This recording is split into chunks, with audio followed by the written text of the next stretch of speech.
Welcome to AI Pulse, your daily briefing designed to get you up to speed on everything happening in the world of artificial intelligence. Let's get into it. Okay, here's what's on our radar for you today, December 22nd. We've got some powerful new AI controls that are going to change your daily workflow. We'll also look at a pretty major shift happening in the tech workforce, and then dig into the escalating battle over who gets to write the rules for AI. So first up, let's talk about your AI toolkit. The way you actually use AI every single day is getting a huge upgrade, and it's all starting right inside your web browser. Okay, if you're a paid Claude user, this is a really big deal. Anthropic has just dropped its official Chrome extension, and it's so much more than a chatbot. You gotta think of it as a permanent AI assistant that just lives in your browser sidebar, ready to go on any web page. That means no more copying, no more pasting, it's just there. And the reaction from the developer community, well, it pretty much says it all. This isn't just some nice little feature, it's a fundamental change in how people work. The ability to summarize, to analyze, and to even write code right there on the page. That is a massive, massive productivity boost. And this slide really highlights a huge theme we're seeing right now. AI is moving beyond just raw power and into refined user control. So while Anthropic is zeroing in on workflow, OpenAI is letting you control ChatGPT's actual personality. You can now use a warmth slider to dial its emotional tone up or down. The big question is shifting from what can AI do to how do you want the AI to do it?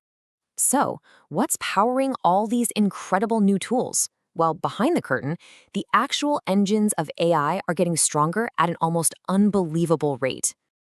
And when we talk about power, the scale is just mind-boggling. The UAE and the US are teaming up on a new AI campus. To put 5 gigawatts into perspective, that's enough juice to power a small city, all of it dedicated to a gigantic supercomputing cluster. This is a huge signal of a global shift in who is building the future of AI. Now, on the software side, this number represents a new high-water mark. OpenAI just announced GPT-5.2 codex, and it is absolutely smashing records. This score is on the SWE Bench Pro, which you can think of as a brutal obstacle course for AIs, testing their ability to solve really complex, real-world coding problems. This score officially makes it the new king of the hill for coding models. Of course, all that amazing software needs a place to run. Minis Forum and AMD are now working to bring that data center level power right to your desk.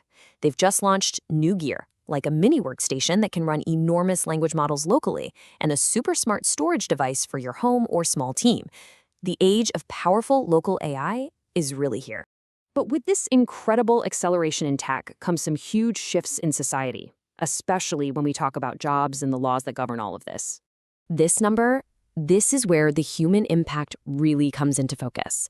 According to the consulting firm Challenger, Gray, and Christmas, that's how many tech jobs in the US were cut this year alone, where AI was specifically cited as the reason. This isn't a small market adjustment. It's a deep, structural change to the workforce. And just to be clear, this isn't something people are just guessing about. It's being said out loud. You have CEOs like Mark Benioff from Salesforce saying it plainly. When an AI can take on half of your customer support workload, the whole structure of your company changes, and that has a direct effect on people's jobs. All of this disruption is forcing a conversation that just can't be kicked down the road anymore. From state governments all the way to the White House, the central question is becoming who is actually in charge of regulating this incredibly powerful technology. And this battle is happening right now, out in the open. On one side, you've got states like New York, which just passed the RASC Act. It has super strict rules, like a 72-hour deadline for reporting critical safety issues.